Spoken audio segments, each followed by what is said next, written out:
From 17 gardens to a bunker, here's a look at some luxury homes in Thailand with unique features. We also visit a space that's designed to be an incubator for creators and innovators in arts, food, and more.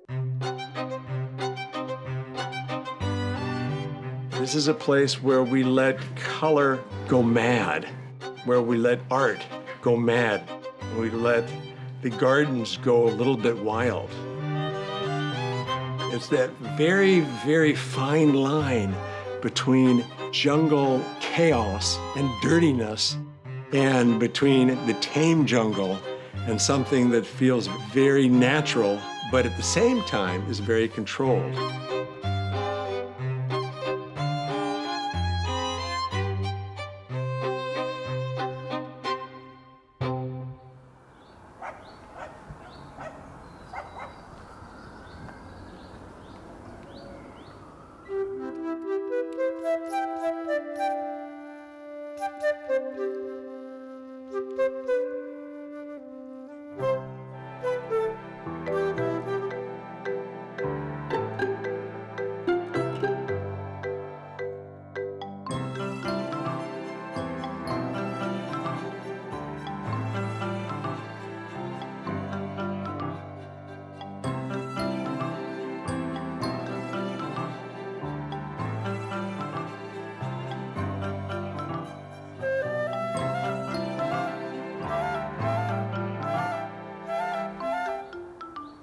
The style and the approach to this home for Botanica is, in Indonesian, it's called lebih gila lebih baik. The crazier, the better.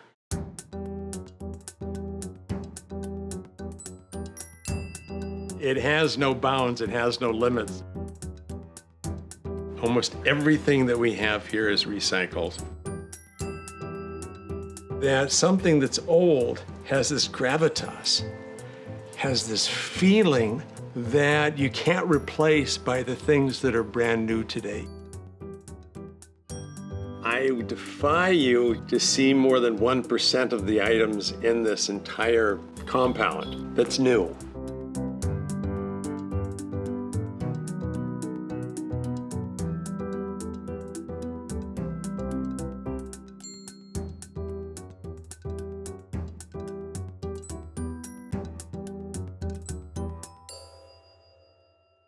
One of our guest rooms is called the Horny Room.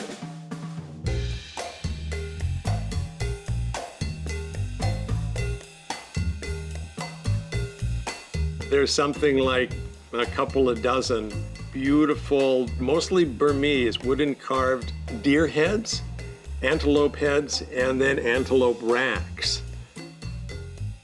Together as a group, it becomes very successful. Our master bedroom is accentuated by a beautiful 18th century carved wooden arch, and it's from the Dutch Embassy. And it's two big, beautiful carved wooden lions on both sides. And so in the Botanica is like a constantly revolving showcase of the latest things and the best of all the antiques that we've been fishing for the last 20 years.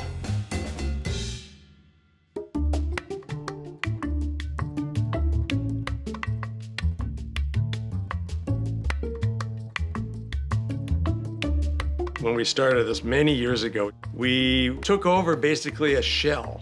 The house was very different then. Now it's this virtual tame jungle, if you will. Every single year, we go through major renovations because Chirichai and I, we use this house as a place for experimentation. We're architects, we're landscape architects. So if we have a new idea, we'll try it out here first.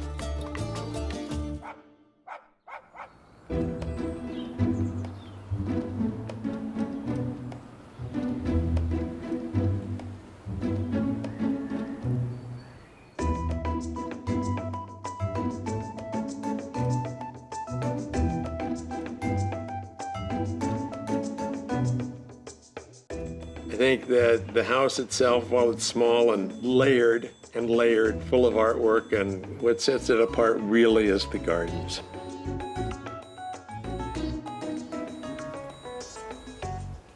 One of the main principles of Botanica's 17 pocket gardens is the gate.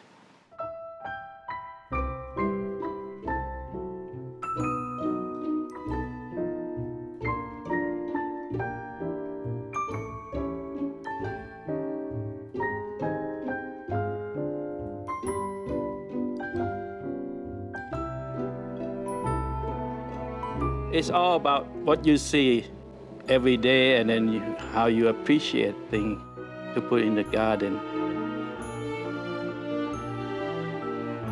I want to achieve a surprise to the visitor, our friend, or whoever never been to our house. So you don't see garden at one time. You have to look for it. You have to look around it. Sometimes you get lost.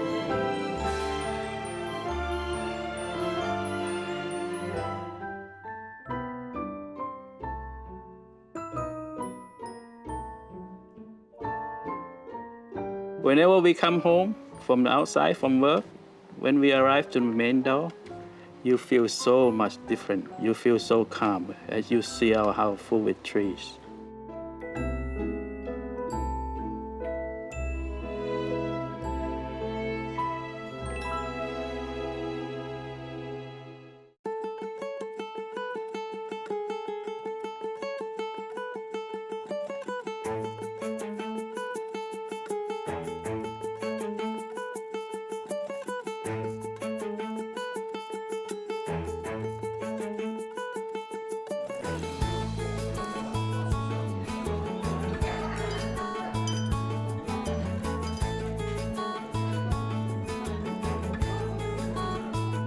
For me, Botanica is a cornucopia of the finest antiques and art and animals that I have ever come across in the last 25 years.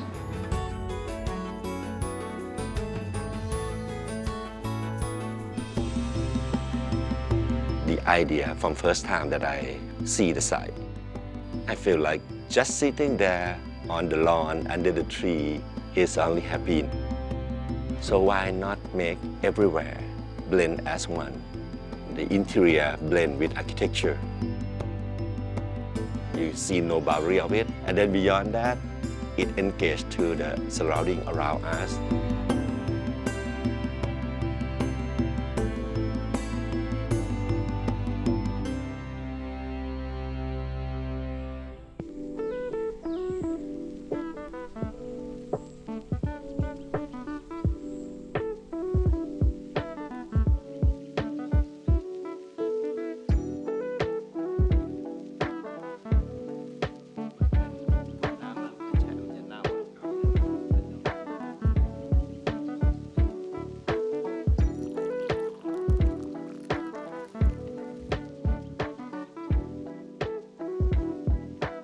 The area was being chosen by the owner because of relationship to the golf. The site, they actually small hill. The elevation of road up into top of the hill is almost like 10 meters away, which is give us a lot of opportunity to design something and then be part of the hill like this.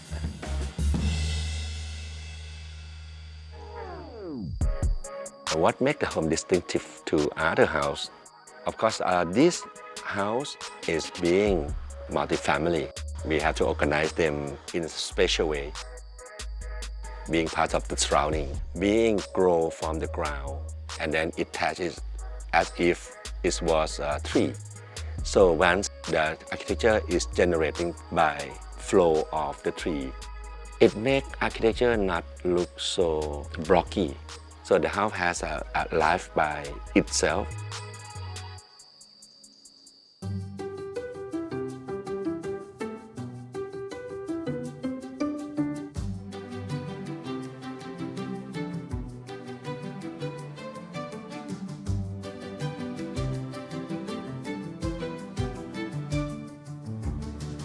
The tree is the main element of the house.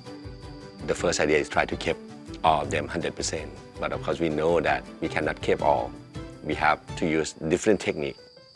We have main core at the center point, and then we kind of spread each family as a wing. Some tree that you may see in this corridor, we allow the branch to punch into the roof line and then work them strong enough not to ruin the whole roof. Each branch is like working along with architecture.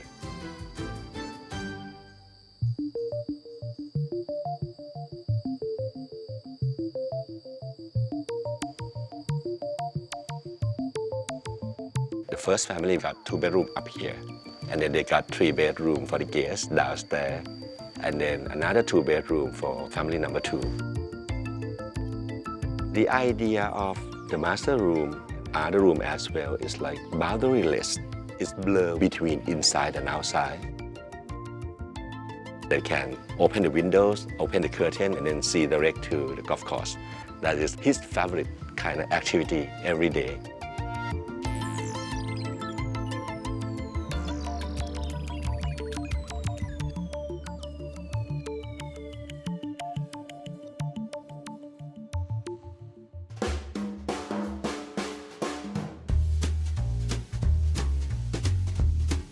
Even on the part of the swimming pool that we have here, because we have a lot of trees, why not we just swim among the trees? If we just put the swimming pool parallel to the house, we have to cut at least 3 or 4 trees that run along the facade of the architecture. So we have to put the pool in another angle, make it swing itself in between the empty space that we have left. And then with that result, the pool is kind of angled to the living area. We can have a swimming place that bring yourself into the nature.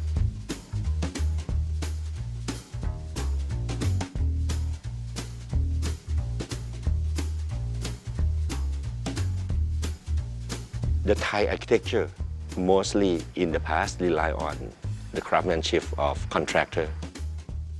You can see the pattern of the wood that being more advanced in terms of layout.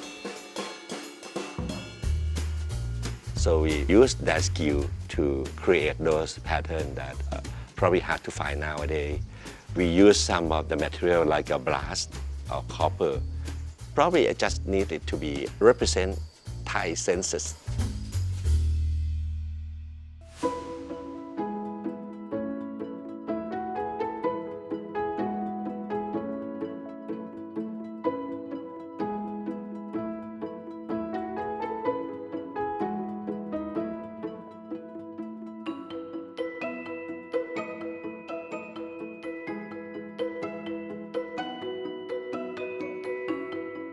The circle terrace, I think it's become the area that we can have place to sit back, relax, and then enjoy the whole facade of the house. I think not many houses in Thailand that have this kind of space that, okay, we have a space that we can show our house, proud of it. I see the happiness in their eyes, a relaxation that he have all month long that he stay here. That is the most proud of me, to see people like happy in what they achieve, because this is an award for their life.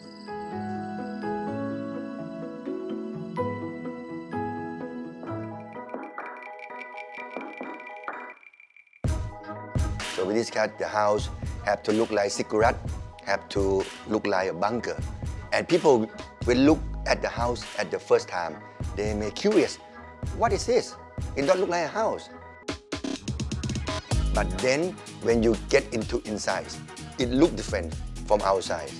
The house, you see, is relaxed.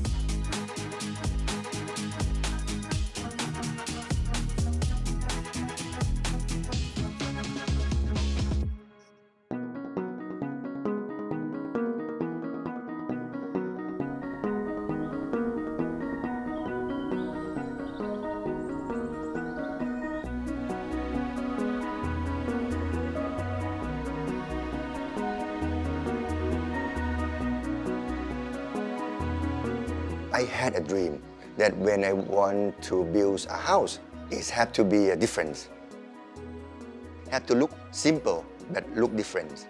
It's not that easy.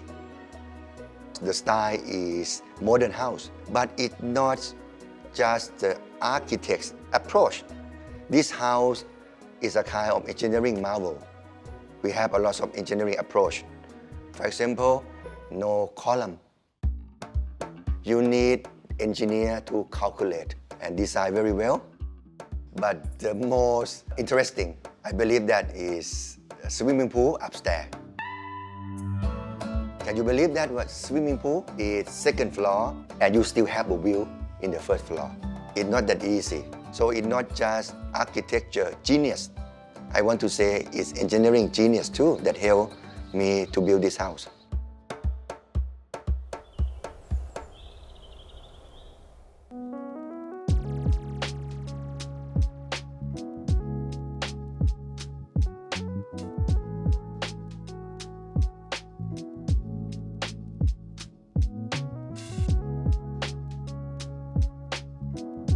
During afternoon time, it's very hot. So the idea you have to prevent the heat transfer inside the house. So even I start with 2 layers of brick, it's not enough. We impose another layer that is steel layer outside as insulator. So the sun and the heat come to the house, it protects by the metal sheet. And inside is the air.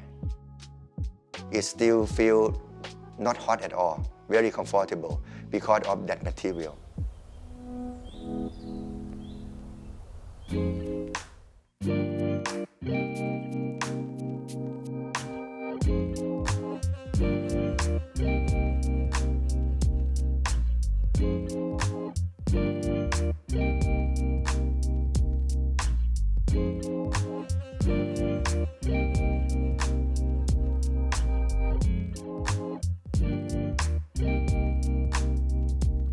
Since the house looks like bunker, it's not that easy that the lights can go inside the house. So the idea that you need a courtyard, so that bring the light into the house. And not only the courtyard bring the light, you have a tree that you can feel you close to environment, you close to the nature. And I love the free space. So you can look at everywhere and you see like it's a free space. You cannot separate from inside and outside.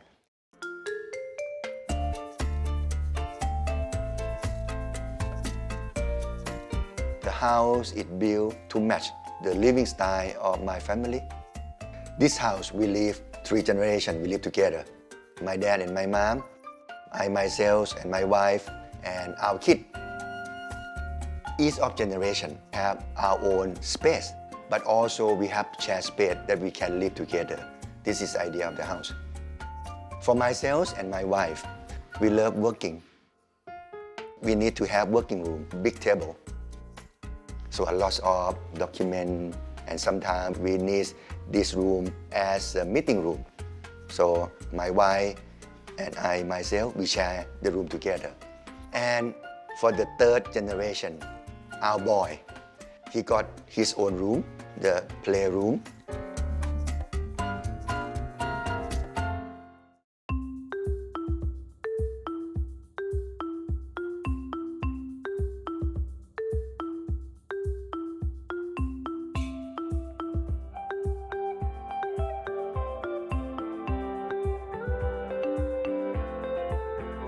If you ask me which area I love most, I love library. That when I work, when I read books and I enjoy my night time because I love reading. I'm a professor, so in my library you can find many kinds of books. I have engineering books, I have history books, I love art books, I love architecture books. So a lot of books over there. But not only just books, I also have small collection. I love Iron Man film, maybe 20 of them. So makes the library look vibrant and enjoy to work with, enjoy to study inside.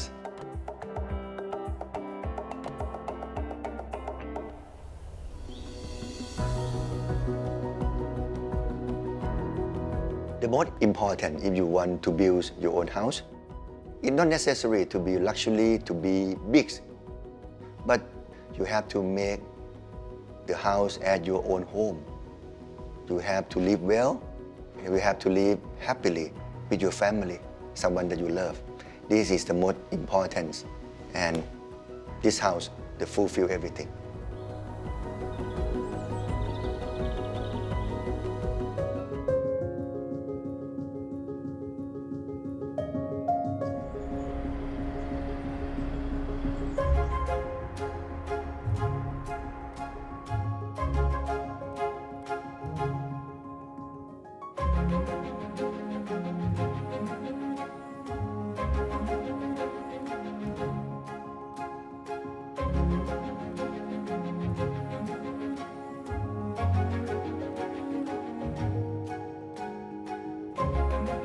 Chiang Mai is actually a very vibrant and there are so many hidden talent around.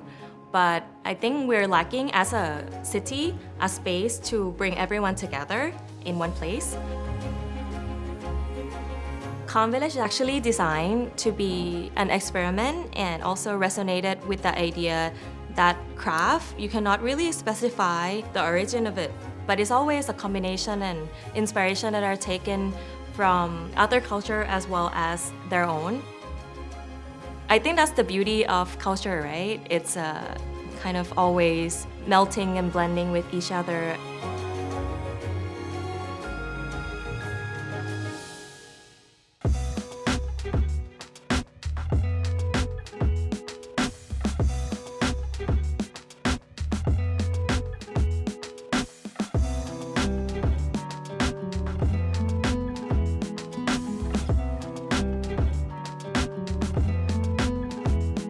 Our vision is to create a space that embraces all culture and all walks of life, welcoming people from everywhere and create a place to connect them through the love of art, crafts, and culture. Architecture here also reflects that. It's a mixture of Asian culture. As you can see throughout all the designs, interior, exterior. So if anyone asks me what our building style is, I would say inevitably Asian.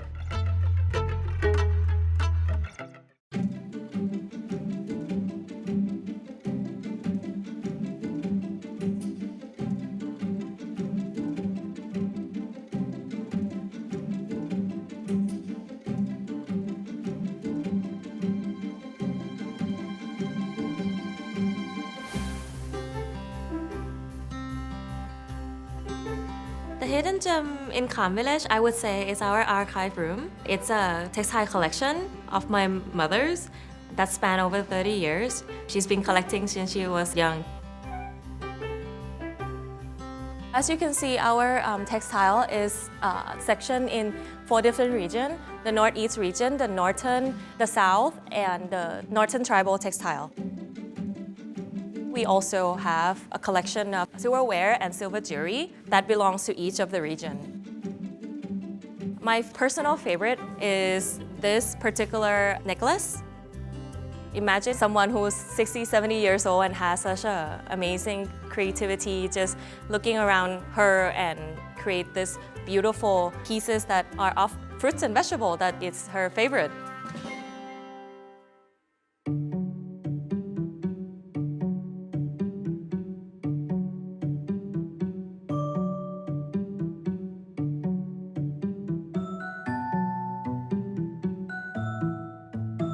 Both my parents are architects. My background is also an architect, and my brother, however, is in hospitality. We're like perfect 2 sides of the coin. We both help take care of the space. My mom and my grandma is actually born in Chiang Mai, Old City. So my mom moved to Bangkok to work. She has her own company, and after 30 years of doing business, she wanted to create something for the community and give something back to her hometown.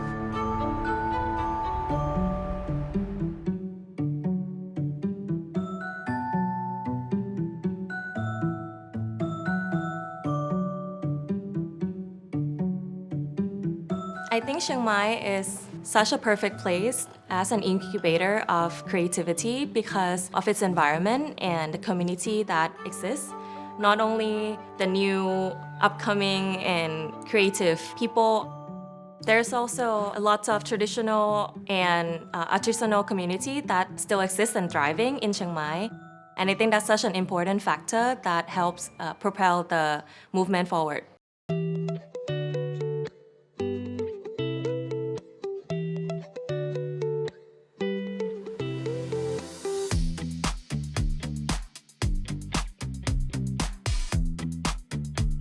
I recently moved here and I fall in love with the city. It's a lot about the craft scene here that I really like as I am a graphic designer myself. I think a lot of people right now, they move to Chiang Mai because it's a different place, different vibe, different feeling. And also in terms of resources and input, Chiang Mai has a lot of craftsmen that you can collaborate with. I've met a lot of designer friends and creative people here at Calm Village. It's like a melting pot where everyone come and hang out and meet new people, and sometimes they collaborate on projects that has a lot of potential. What we are very proud of is our connection to the local community, both the immediate surrounding as well as the local creative community, where they come and use the space. I think that's when the connection and the community are formed.